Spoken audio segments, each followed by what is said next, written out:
ஜெகதி சமையல். நம்ம இன்னைக்கு என்ன பார்க்க போறோம்னா ஃப்ரெஞ்ச் ஃப்ரை செய்ய போறோம். அதனால நான் வந்து இப்போ ஒரு 6 பொட்டேட்டோ எடுத்து வச்சிருக்கேன். இதை நம்ம சீவி கட் பண்ணிட்டு நான் உங்களுக்கு காட்டுறேன்.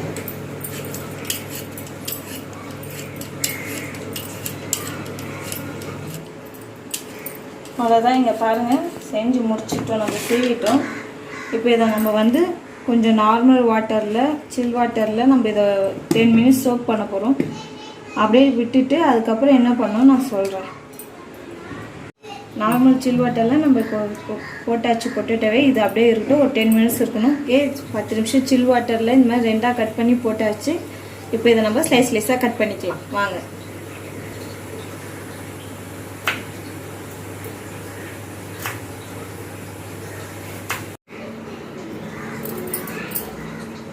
கட் பண்ணி முடிச்சிட்டோம். ஆக்சுவலாக நம்ம வீட்டில் செய்கிறதுனால நான் ஷேப்லாம் பார்க்கல. உங்களுக்கு ஷேப் வேணும்னா பொட்டேட்டோட இந்த முனையும் கட் பண்ணிட்டிங்கன்னா உங்களுக்கு ஸ்கொயர் ஷேப் கிடைக்கும். நான் ஷேப்ஸ்லாம் வேணான்ட்டு நான் அதை கட் பண்ணாமல் போட்டிருக்கேன். நம்ம ஹாட் வாட்டரில் பொட்டேட்டோ எடுத்து போட்டுட்டோம். இதுக்கப்புறம் இதில் நம்ம சால்ட்டு சேர்த்துக்கலாம், உப்பு சேர்த்துக்கிட்டு 5 மினிட்ஸ் ஊறட்டும். அதுக்கப்புறம் நம்ம செய்யணும். 5 மினிட்ஸ் ஆகிடுச்சு. நம்ம ஹாட் வாட்டரில் பொட்டேட்டோலாம் ஊறிடுச்சு. இதுக்கப்புறம் நம்ம இதை வடிகட்டிக்கலாம்.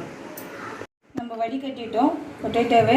இதுக்கப்புறம் இது தண்ணி கொஞ்சம் ட்ரை ஆகட்டும். ஒரு 5 மினிட்ஸ் கழித்து இந்த மாதிரி பேப்பர் போட்டு தண்ணியாக இருக்கிறதுக்கோசம் நம்ம இதில் போட்டு போகிறோம்.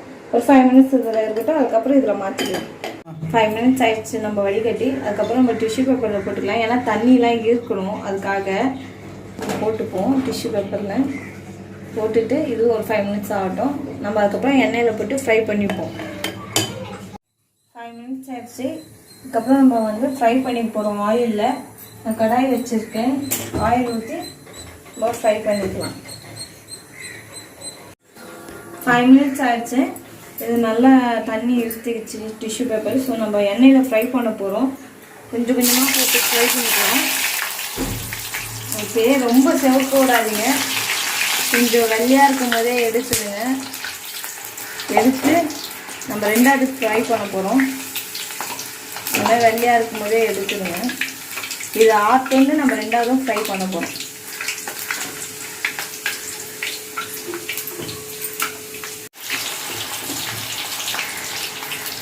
இது செவக்க விடாமல் கொஞ்சம் வெள்ளையாகவே எடுத்துடுங்க.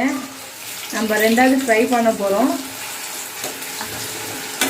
ஆற விட்டு ஃப்ரை பண்ணுங்க. நீங்கள் பாருங்கள், இந்த மாதிரி வெள்ளையாக இருக்கும்போதே நம்ம இன்னும் கொஞ்ச நேரம் இருக்கட்டும். செவக்க விடாதீங்க. இந்த மாதிரி வெள்ளையாகவே இருக்கணும்.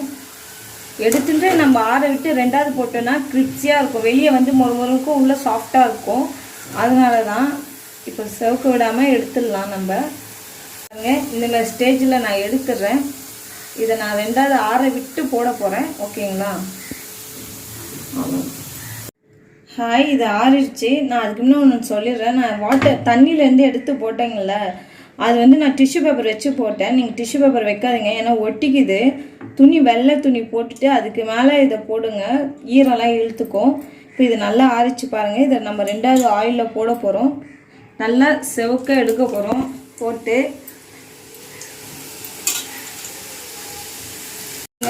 நல்லா செவக்குது. இந்த மாதிரி நல்லா ப்ரௌனாக வந்ததும் நம்ம எடுத்துடலாம். நல்லா முறுமுறுன்னு இருக்கும், சூப்பராக இருக்கும். நான் எடுத்துட்டு காட்டுறேன். பாருங்கள், நல்லா செவந்துச்சு. இதுக்கப்புறம் செவந்த அப்புறம் நம்ம எடுத்து வச்சுக்கலாம். அவ்வளோதாங்க.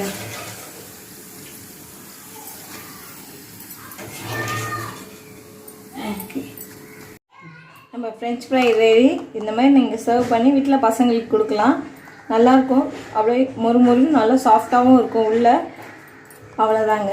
பிடிச்சிருந்தா சேனலை லைக் பண்ணுங்கள், ஷேர் பண்ணுங்கள், சப்ஸ்கிரைப் பண்ணுங்கள். பக்கத்தில் இருக்க பெல் ஐக்கானை கிளிக் பண்ணிக்கோங்க. அப்போ தான் அடுத்த வீடியோ உங்களுக்கு வரும். தேங்க்யூ ஃபார் வாட்சிங்.